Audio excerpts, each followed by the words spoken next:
जय हिंद दोस्तों, सभी को नमस्कार। मैं आपके बीच राकेश चौधरी इस प्यारे से यूट्यूब चैनल पे आपका स्वागत करते हैं। जिस प्रकार से जीके जीएस का आपका प्रैक्टिस सेट सीरीज चल रही थी, प्रैक्टिस सेट नंबर आपके 3, 2, 1, 4 हमने सारी कंप्लीट देख लिए। जिस बच्चे ने नहीं देखी है वो उनको देखेंगे। और आज आपका जीके जीएस का प्रैक्टिस सेट नंबर 5 रहेगा। सभी दोस्तों से हाथ जोड़ के विनती है, जो भी चैनल पे नए बनते हैं सभी से निवेदन है कि चैनल को सब्सक्राइब करेंगे और शेयर करेंगे। जिनका सपना है कि 2024-25 में आप जो भी एग्ज़ाम की तैयारी करें उसमें जीके जीएस का पूरा आपका सही हो, तो पूरा प्रैक्टिस सेट जितने भी होते हैं आपको सारे कंप्लीट देखने हैं। तो आज की शुरुआत करते हैं GK GS practice set number 5 में आपका स्वागत है। और पहला प्रश्न देखिए क्या दिए। भारत और चीन के बीच में अंतर्राष्ट्रीय जो स्थलीय सीमा है, एक विवादित जो दो देशों को अलग करती है, अंतर्राष्ट्रीय सीमा रेखा का नाम बताना है जो भारत और चीन को अलग करती है। तो ध्यान से सुनना, भारत और चीन को अलग करने वाली अंतर्राष्ट्रीय सीमा का नाम ऑप्शन में दिया गया मैकमोहन, लाल रेखा, डूरंड रेखा या रेड क्लिफ रेखा। याद रखना, भारत और चीन के बीच में जो सीमा है उसे बोलते हैं आपके मैकमोहन रेखा। क्या बोलते हैं? मैकमोहन रेखा। इस मैकमोहन रेखा का जो निर्धारण किया गया था वो आपको ध्यान देना, निर्धारण वर्ष। तो इसका जो निर्धारण वर्ष है वो लिखते चलना आप, निर्धारण वर्ष। और निर्धारण वर्ष कब से? तो याद रखना आपके 27 अप्रैल 1914 को इसका निर्धारण किया गया। और जो मैकमोहन रेखा है ये याद रखना चीन का एक एरिया है जिसका नाम है तिब्बत। क्या नाम है? तिब्बत। वहीं भारत का जो एरिया है उसे बोलते हैं आपके अरुणाचल प्रदेश। भारत का एरिया कौन सा?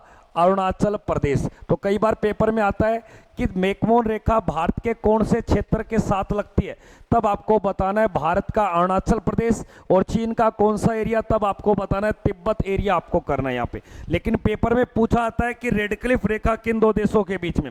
रेड क्लिफ रेखा का निर्धारण किया गया था 17 अगस्त 1947 को।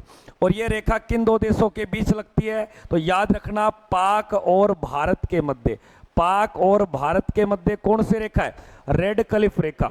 लेकिन आपसे पूछ लेगा कि डूरंड रेखा किन के बीच में है। डूरंड रेखा का जो निर्धारण किया गया था 1994 में, ये आपके अफगानिस्तान और भारत के बीच लगती थी। लेकिन ये वर्तमान में अगर देखा जाए तो वर्तमान में आपका उत्तर होगा अफगानिस्तान और पाकिस्तान।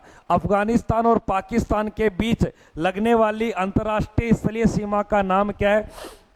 डूरंड रेखा। लेकिन एक रेखा आपको जरूर पेपर में मिलेगी जिसे बोलते हैं शून्य रेखा। क्या बोलते हैं? शून्य रेखा। और शून्य रेखा जो लगती है लाडले, ये याद रखना भारत का त्रिपुरा राज्य और आपका पूर्वी पड़ोसी देश, यानी कि बात किसकी कर रहा हूं मैं?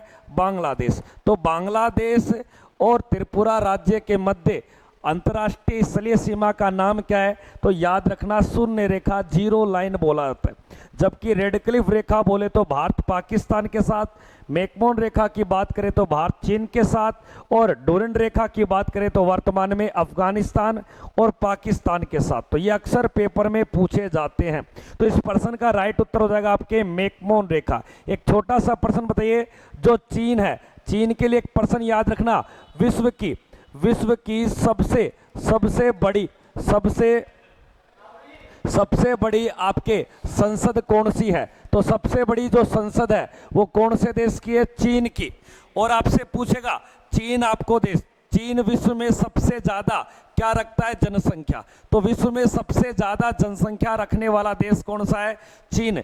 विश्व में सबसे ज्यादा गेहूं व चावल का उत्पादन करने वाला देश भी कौन सा है? चीन।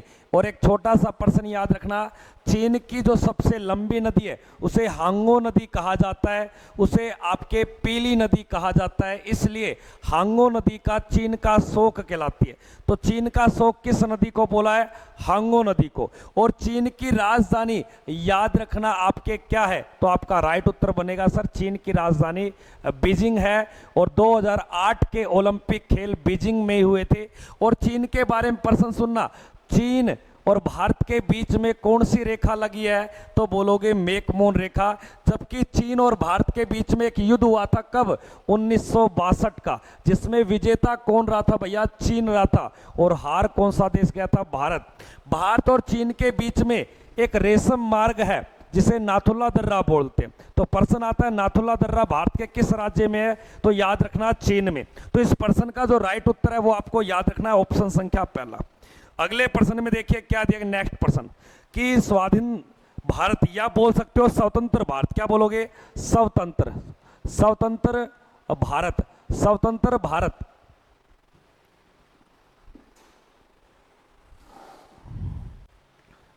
स्वतंत्र भारत, स्वतंत्र भारत का प्रथम गवर्नर जनरल कौन था। अब स्वतंत्र भारत कब हुआ भारत, तो याद रखना आपके 15 अगस्त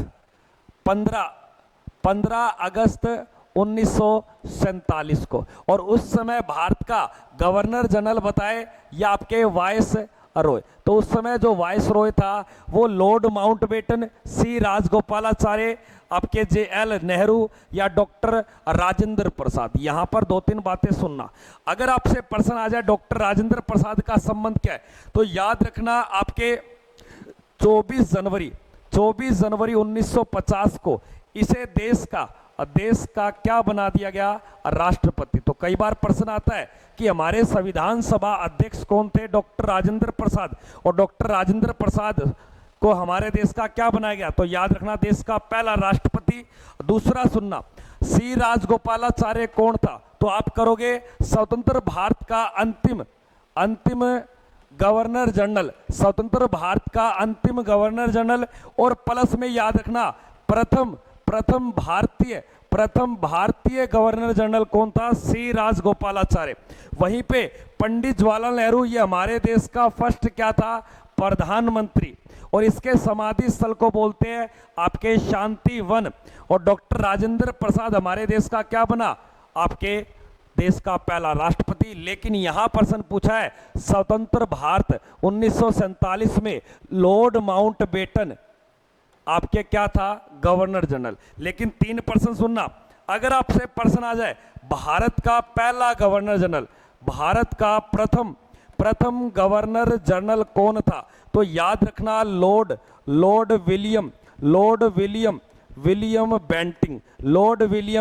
बेंटिंग करना है। लेकिन अगर प्रश्न आ जाए कि भारत का अंतिम गवर्नर जनरल, लेकिन उस व्यक्ति को भारत का प्रथम क्या बनाया गया, वाइस रॉय। तो वाइस रॉय किसे बनाया गया, तो याद रखना लॉर्ड कैनिंग को। किसे, लॉर्ड कैनिंग को। तो ये 2 प्रश्न इंपॉर्टेंट बन जाते हैं आपके लिए। भारत का अंतिम गवर्नर जनरल, स्वतंत्र भारत का अंतिम बोले तो बताना है सी राजगोपालाचार्य। स्वतंत्र भारत का पहला भारतीय गवर्नर जनरल बोले तो सी राजगोपालाचार्य, चक्रवर्ती राजगोपालाचार्य।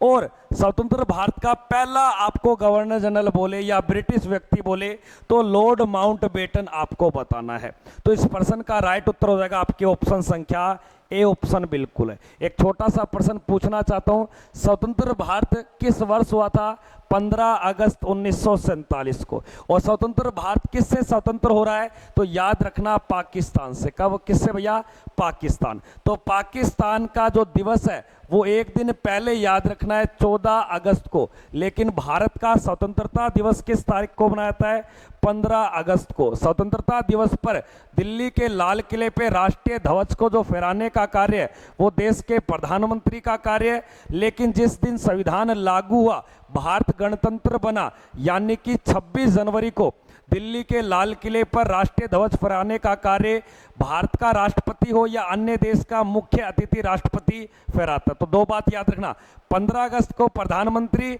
और 26 जनवरी को राष्ट्रपति राष्ट्रीय ध्वज का फहराव करते हैं। अगले प्रश्न को देखिए लाडले, क्या दिए गए। हाँ, प्रैक्टिस सेट नंबर 5 का जीके जीएस के प्रैक्टिस नंबर 5 में आपका स्वागत है। बांग्लादेश कब आजाद हुआ था, बहुत ही अच्छा प्रश्न है, क्योंकि बांग्लादेश जब आजाद करवाया गया तो भारत ने पूर्वी पाकिस्तान के साथ लड़ाई की थी, जो भारत और पाकिस्तान का दूसरा युद्ध बनता है। तो कई बार यह प्रश्न आता है, जब बांग्लादेश आजाद हुआ तो भारत और पाकिस्तान की कौन सी लड़ाई थी। भारत और पाकिस्तान का जो युद्ध था उस युद्ध का नाम क्या है, दूसरा युद्ध। और दूसरा युद्ध किस वर्ष हुआ था, 1971 में। कब हुआ था, 1971 में। याद रखना 1971। इसी कारण आपके बांग्लादेश आजाद कब हो गया? 1971 में।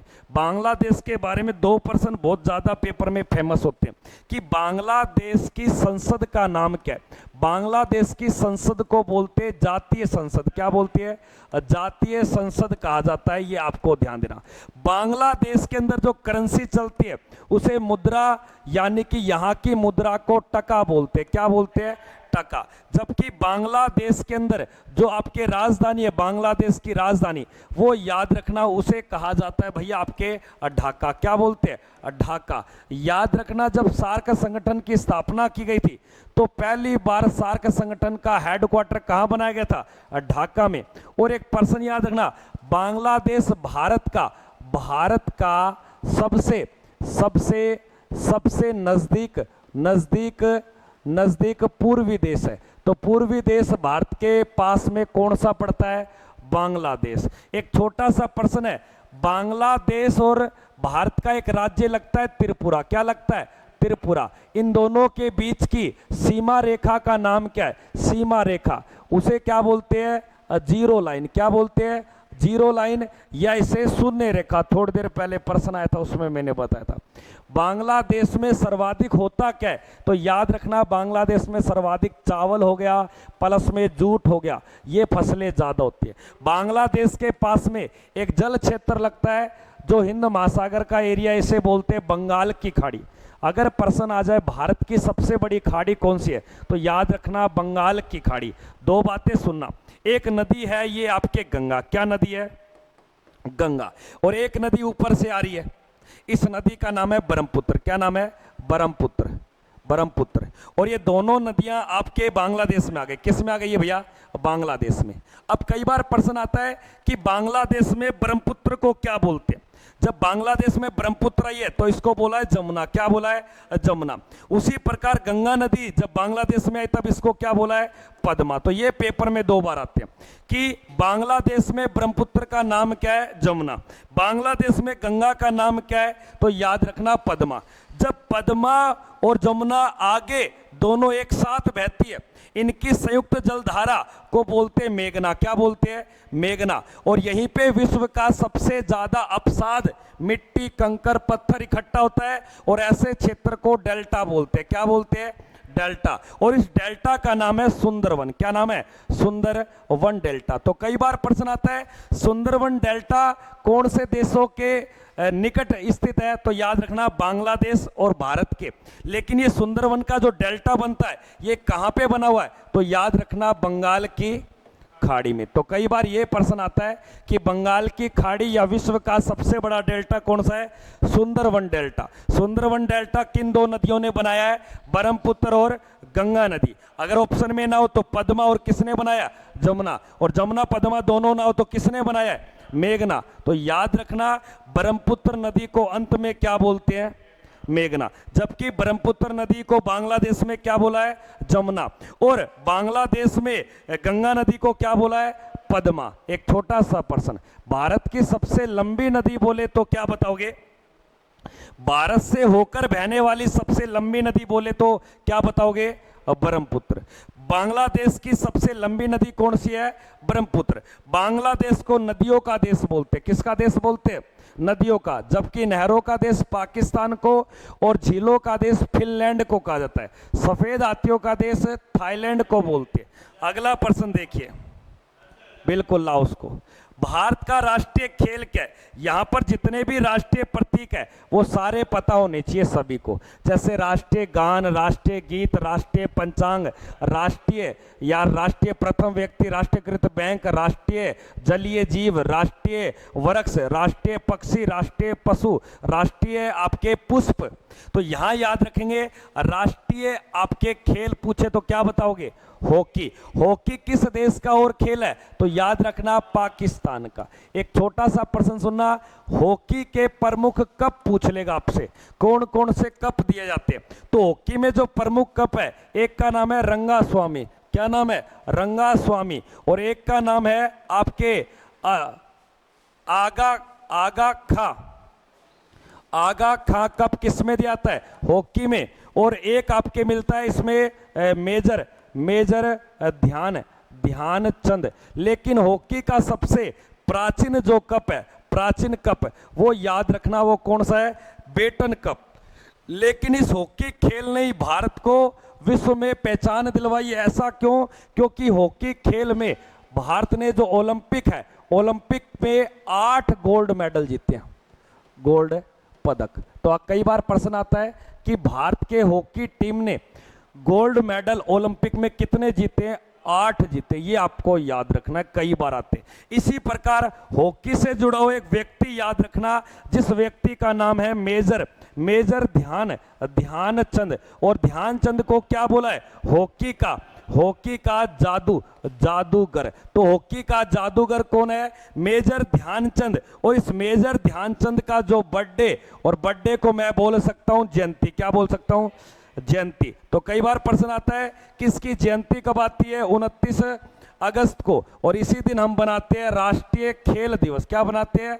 राष्ट्रीय खेल दिवस। और हॉकी खेल के एक टीम में, सिंगल साइड में, एक टीम में, यानी कि एक पक्ष में आपके कुल प्लेयर्स की संख्या कितनी होती है? प्लेयर्स की संख्या। तो याद रखना 11 प्लेयर। जहां पर हॉकी को खेला जाता है उस जगह को परिसर बोलते हैं। क्या बोलते हैं? परिसर। और परिसर का नाम क्या है? मैदान। तो हॉकी को खेलने के लिए क्या होना चाहिए? एक आयताकार मैदान की आवश्यकता पड़ती है। रख लोगे? हॉकी में खेल शब्दावली है हुक। तो हुक शब्द किससे जुड़ा हुआ है? हॉकी से जुड़ा है। हॉकी खेल ने ओलंपिक में कुल कितने पदक जीते? गोल्ड पदक। वैसे ओलंपिक में इसने टोटल पदक कितने जीते? ये कमेंट करके सभी बच्चे बताएंगे, ठीक है? तो इस प्रश्न का जो राइट उत्तर हो जाएगा वो क्या हो जाएगा? आपके हॉकी। एक छोटा सा प्रश्न है, राष्ट्रीय पशु पूछे तो बाघ बताना है, राष्ट्रीय पुष्प पूछे तो कमल बताना है, राष्ट्रीय पक्षी बोले तो आपको मोर बताना है, राष्ट्रीय जलीय जीव बोले तो गंगा डॉल्फिन, जो पूर्ण रूप से आंखें नहीं होती लेकिन ये कभी भी मछली अपने गिल से सांस नहीं लेती, इसको बाहर आना होता है वातावरण में, यानी कि पानी से जब बाहर आती है तो अपने मुख से सांस लेती है। हालांकि जो मछलियां है वो अपने गिल से सांस लेती है। राष्ट्रीय वृक्ष बोले तो बरगद बताना है, राष्ट्रीयकृत बैंक बोले तो आरबीआई बताना है, राष्ट्र का प्रथम या सर्वोच्च नागरिक बोले तो हमारा राष्ट्रपति होता है, राष्ट्र का गीत बोले तो वंदे मातरम, राष्ट्रीय गान बोले तो जनगण मन बताना आपको। तो ये आपको राष्ट्रीय प्रतीक याद रखने। जैसे राष्ट्रीय प्रतीक चिन्ह क्या है? अशोक स्तंभ। उस अशोक स्तंभ के नीचे एक हिंदी में शब्द लिखा गया जिसका नाम है सत्यमेव जयते। और सत्यमेव जयते को कहां से लिया गया? मुंडोक उपनिषद से। कहां से लिया गया है? मुंडोक उपनिषद। एक छोटा सा प्रश्न है, हॉकी खेल कौन से देश का राष्ट्रीय खेल है? भारत और पाकिस्तान। अगले प्रश्न को देखिए क्या दिए गए कि 1922 में असहयोग आंदोलन जो शुरू किया गया था या स्थगित, यहां पर किया गया, स्थगित का मतलब होता है बंद करना, रोकना या वापस लेना। तो वापस लेने का कारण क्या था कि अंग्रेज के विरुद्ध भारतीय जनता इतनी हैवी हो गई थी कि भारतीय जनता ने या भारतीय सैनिकों ने अंग्रेजों की एक पुलिस चौकी और 21 पुलिस कर्मचारियों को जिंदा जला दिया, जिसके कारण महात्मा गांधी ने सन 1922 में असहयोग आंदोलन को रोक दिया। लेकिन पेपर में फंसेगा कि असहयोग आंदोलन किस वर्ष में शुरू किया गया था। असहयोग आंदोलन महात्मा गांधी ने जो शुरू किया था वह 1920 में, और वापस कब ले लिया? 1922 में। कारण क्या था? उत्तर प्रदेश के गोरखपुर नामक जगह पर एक पुलिस स्टेशन 21 पुलिस कर्मचारियों को जलाने के कारण, क्योंकि गांधी जी चाहते थे यानी कि कोई लड़ाई वगैरह दंगा ना हो, शांति और अहिंसा के। तो इसका राइट उत्तर होगा चोरी चोरा नामक जो कांड हुआ है वो कहाँ हुआ है? यूपी के गोरखपुर। और ये गोरखपुर कहाँ पड़ता है? यूपी में, जो किसी समय पूरे भारत का सबसे लंबा रेलवे प्लेटफॉर्म होता था। लेकिन आज सबसे लंबा प्लेटफॉर्म कर्नाटक का हुबली शहर बन गया। क्या बन गया? हुबली शहर। एक हुबली शहर है और एक हुगली नदी है। हुगली नदी कहाँ? कोलकाता में। तो इस प्रश्न का राइट उत्तर होगा चोरा चोरी नामक कांड किस वर्ष हुआ था? 1922 में, जिसके कारण असहयोग आंदोलन को क्या कर दिया? रोक दिया या वापस ले लिया। अब ध्यान से सुनना, अक्सर आपसे पूछता है कि भारत छोड़ो आंदोलन कब हुआ था। भारत छोड़ो आंदोलन किस वर्ष हुआ, तो याद रखना ये आंदोलन हुआ था 1942 में। एक और पूछूंगा, गदर पार्टी की स्थापना कब हुई थी। गदर पार्टी की स्थापना हुई थी आपके 1913 में। एक और पूछूंगा, अगर आपसे बोल दे कोई कि मुस्लिम लीग या मुस्लिम पार्टी कब बनी थी, तो याद रखना 1906 में। और इससे पहले 1905 में क्या हुआ था, बंगाल विभाजन किया गया, जबकि बंगाल विभाजन को रद्द किया गया 1911 में। इस प्रश्न में इतना ही याद रखना है कि चोरा चोरी नामक जो घटना घटती है वो किस शहर में घटी थी, गोरखपुर, जिसके कारण महात्मा गांधी ने कौन सा आंदोलन वापिस ले लिया, तो याद रखना असहयोग आंदोलन। और असहयोग आंदोलन किस घटना के बाद किया गया था, जलियांवाला बाग हत्याकांड, जो 13 अप्रैल 1919 अमृतसर पंजाब। अगला प्रश्न देखेंगे लाडले, क्या दी गए, इक्वाडोर की राजधानी। इक्वाडोर एक आपके क्या है, कंट्री है, और इक्वाडोर की राजधानी क्या है, वेरी वेरी मोस्ट। राजधानी से रिलेटेड बहुत ही प्रश्न बनता है। दो राजधानी आपको बताऊंगा, आपके फिल्टर फट जाएंगे। जैसे एक राजधानी का नाम है मनीला, क्या नाम है, मनीला। मनीला कौन से कंट्री की कैपिटल का नाम है। एक राजधानी का नाम है आपके मास्को, क्या नाम है, मास्को। मास्को कहाँ की कैपिटल का नाम है। एक राजधानी का नाम है आपके माले, माले है ये, माले, मारले नहीं है।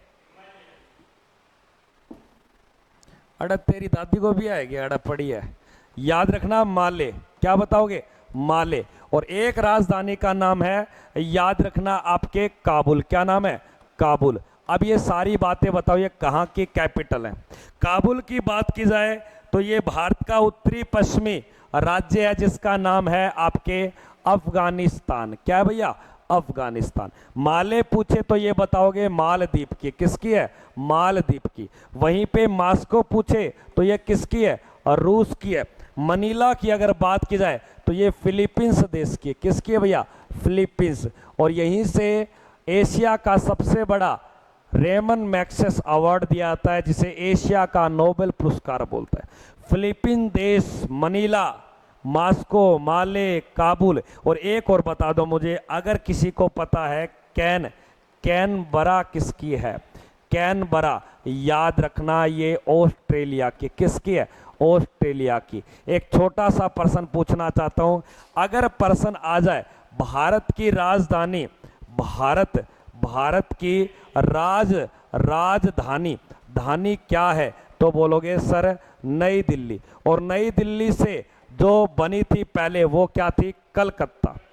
और नई दिल्ली जो आपके घोषणा की गई दिल्ली को 1911 में, और स्थानांतरण कर दिया 1912 में। और नई दिल्ली नामक जो शब्द पड़ा वो कब पड़ा, 1931 में। कब पड़ा, 1931 में।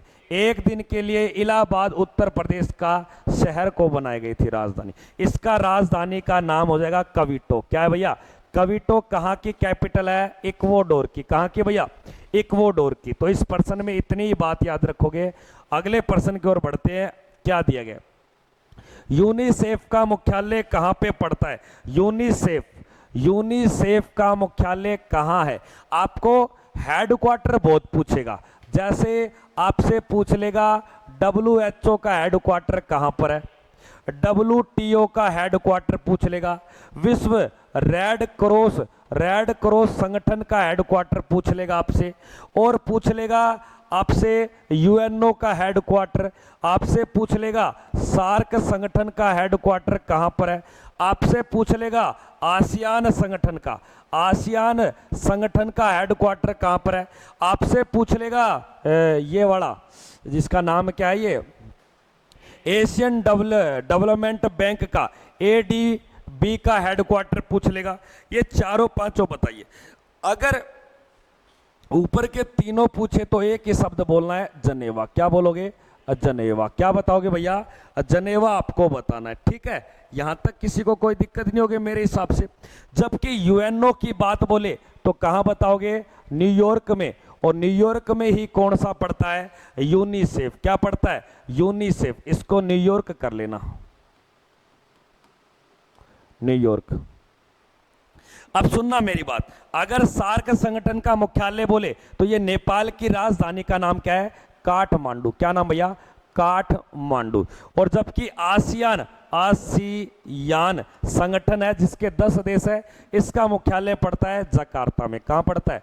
जकार्ता। और एशियाई विकास बैंक का मुख्यालय याद रखना, फिलीपींस की कंट्री कैपिटल का नाम है मनीला। एक छोटा सा प्रश्न पूछना चाहता हूं, अगर पेपर में आ जाए कि अंतरराष्ट्रीय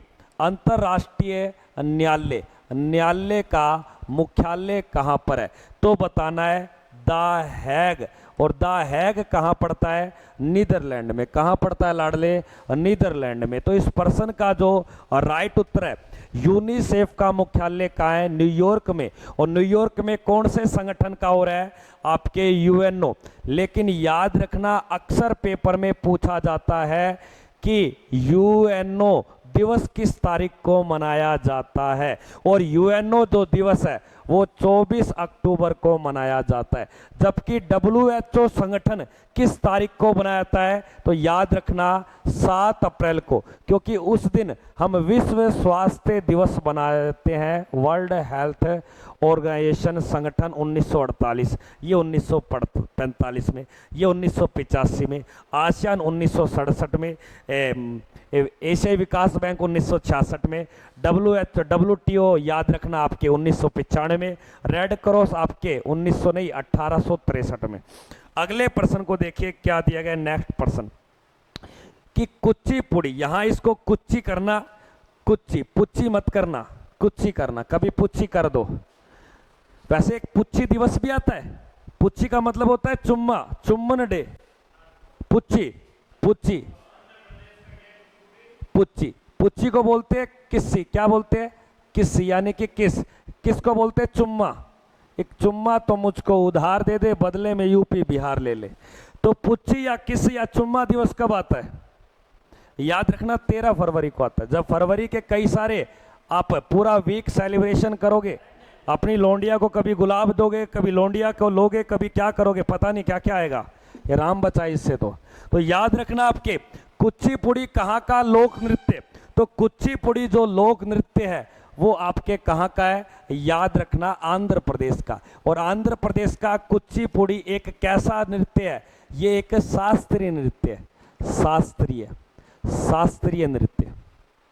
और शास्त्रीय नृत्य हमारे देश में कितने? टोटल 8 नृत्य, जिसमें कुचिपुड़ी आंध्र प्रदेश, भरतनाट्यम तमिलनाडु, और ओडिसी उड़ीसा, मणिपुरी मणिपुर का, सत्रिया असम का, और ये कथकली केरल का, मोहिनीअट्टम केरल का, भरतनाट्यम तमिलनाडु का, और कथक उत्तर भारत या उत्तर प्रदेश का।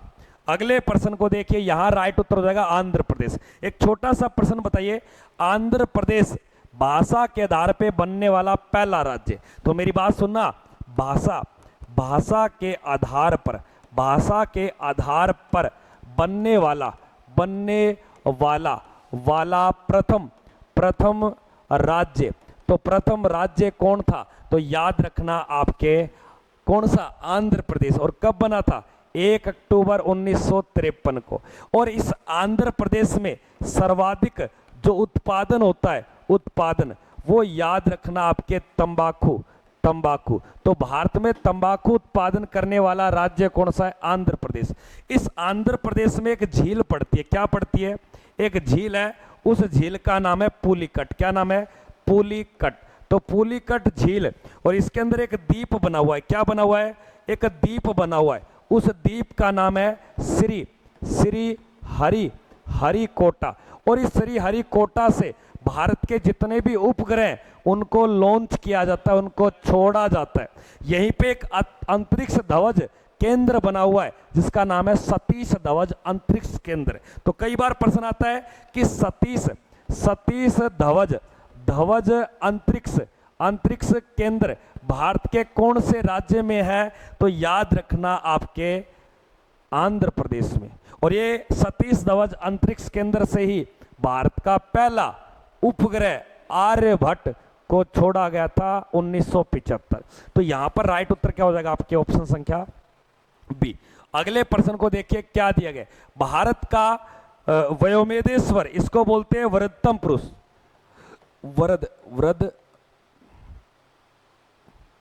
वृद्धतम पुरुष, या अंग्रेजी में बोलते हैं द ग्रेट ओल्ड मैन।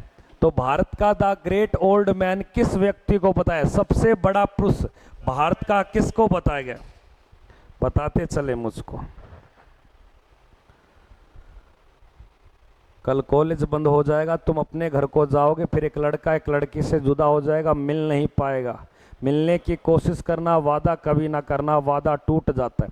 तो टूटने दो वादा। आपके पेपर में जीके जीएस के प्रैक्टिस सेट है, इनको अच्छे से लगाइए, काम देगा, ठीक है ना। तो सुनना मेरी बात, भारत का जो वृद्धतम पुरुष है द ग्रेट ओल्ड मैन, ये याद रखना, ये ब्रिटेन की संसद में बनने वाला भारत की ओर से पहला ब्रिटिश एक सांसद था। क्या था, एक सांसद। तो कई बार प्रश्न आता है ये इस व्यक्ति का नाम क्या है, दादा भाई नौरोजी। दादा भाई नौरोजी ब्रिटेन की संसद, याद रखना, ब्रिटेन की संसद में बनने वाला सदस्य भारत का प्रथम कौन था। तो आप बोलोगे दादा भाई नौरोजी। राफत गुफ्तार नामक इसने एक समाचार पत्र भी चलाया। एक छोटा सा प्रश्न बताइए, सुभाष चंद्र बोस का उपनाम क्या है, इसका उपनाम। तो याद रखना, इसे बोलते हैं नेताजी। क्या बोलते हैं, नेताजी। और ये नेताजी की उपाधि दी थी एडोल्फ हिटलर ने। इसी के द्वारा बोला था दिल्ली चलो जय हिंद, तुम मुझे खून दो मैं तुम्हें आज़ादी दूंगा।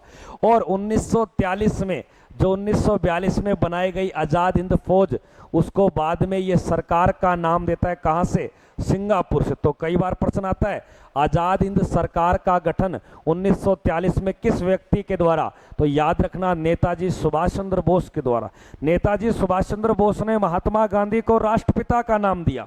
अगला प्रश्न, बाल गंगाधर तिलक का उपनाम क्या है। तो इसका जो उपनाम है इसे लोकमान्य बोलते। क्या बोलते हैं, लोकमान्य। इस लोकमान्य के द्वारा एक बुक लिखी गई है, वो बहुत ही ज्यादा फेमस बुक है, उसे बोलते हैं गीता रहस्य। तो गीता रहस्य नामक पुस्तक या पत्रिका किसकी है। तो याद रखना आपके लोकमान्य। लेकिन लोकमान्य बाल गंगाधर तिलक ने 2 पत्रिकाएं चलाई हैं। पत्रिकाओं का मतलब होता है समाचार पत्र। तो ये समाचार पत्र, इनके नाम क्या है, एक का नाम है केसरी और एक का नाम है भैया मराठी। केसरी और मराठा, हाँ मराठी मत करना, केसरी और मराठा 2 क्या चला इसने, पत्रिकाएं चलाई। इसी बाल गंगाधर तिलक के द्वारा एक बात बोली गई थी कि स्वराज्य मेरा जन्मसिद्ध अधिकार है, मैं लेके रहूंगा, बिल्कुल कोई दिक्कत नहीं है। बाल गंगाधर तिलक के द्वारा 1916 में पुणे महाराष्ट्र में होम रूल की स्थापना की गई थी और बाद में सितंबर 1916 में होम रूल की स्थापना मद्रास के क्षेत्र में एनी बिसेंट के द्वारा की गई।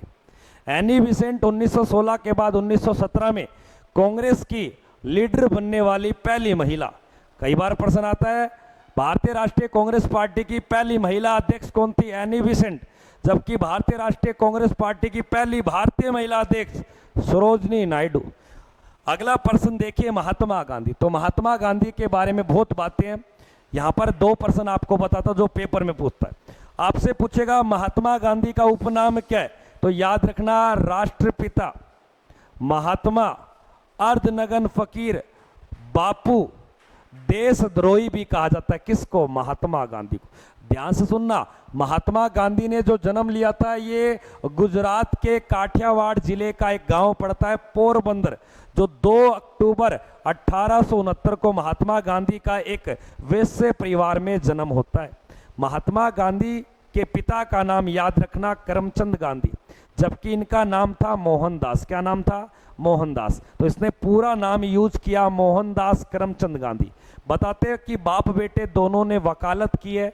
ये गुजरात के बहुत बड़े राजकोट नामक जगह के दीवान होते थे। दीवान का मतलब वकील। महात्मा गांधी ने केस लड़ने के लिए कहाँ गए थे? ये आपके दक्षिण अफ्रीका।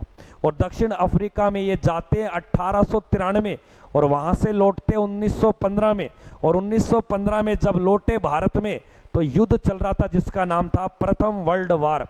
तो अक्सर पेपर में आता है कि महात्मा गांधी दक्षिण अफ्रीका से कब लौटे? 1915, 9 जनवरी। इसीलिए भारतीय प्रवासी दिवस याद रखेंगे। अगला प्रश्न देखिए, GK GS practice set number 5 का अंतिम प्रश्न क्या दिया गया? गौतम बुद्ध ने पहला उपदेश जहां दिया उसे अपना एक प्रिय पार्क बना दिया। उसे डियर पार्क के नाम से जाना जाता है। और ये डियर पार्क किस जगह को बोलते हैं? सारे विद्यार्थी कमेंट करेंगे और बताएंगे। तो डियर जो पार्क है ये राजगृह, गया, सारनाथ और आपके सांची। याद रखना, यहां उपदेश की बात कर रहा है अपने विचार प्रकट करने के। और उपदेश दो दिए थे। एक इसका चचेरा भाई था जिसका नाम था आनंद। क्या नाम था? आनंद। और एक और व्यक्ति था उसका नाम था उपाली। क्या नाम था?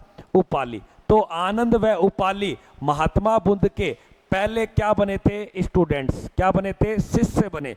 और इन शिष्यों को यानी कि विचार क्या दे रहा है? उपदेश दे रहा है। तो ये उपदेश कहां दिए थे? याद रखना, आपके सारनाथ में। कहां दिए थे? सारनाथ।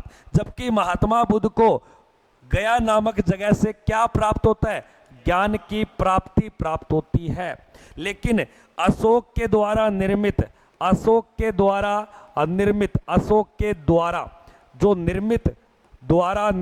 आपके पूछ लेगा क्या?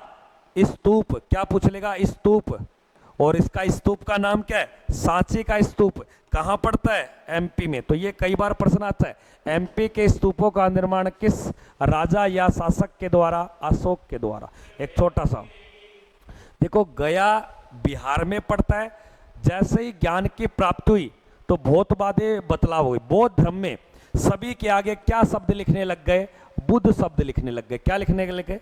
बुद्ध। इसलिए इसको नाम क्या पड़ गया? बोध गया। क्या पड़ गया? बोध गया। तो बोध गया और गया एक ही बात है। और ये कहाँ पड़ता है? बिहार में।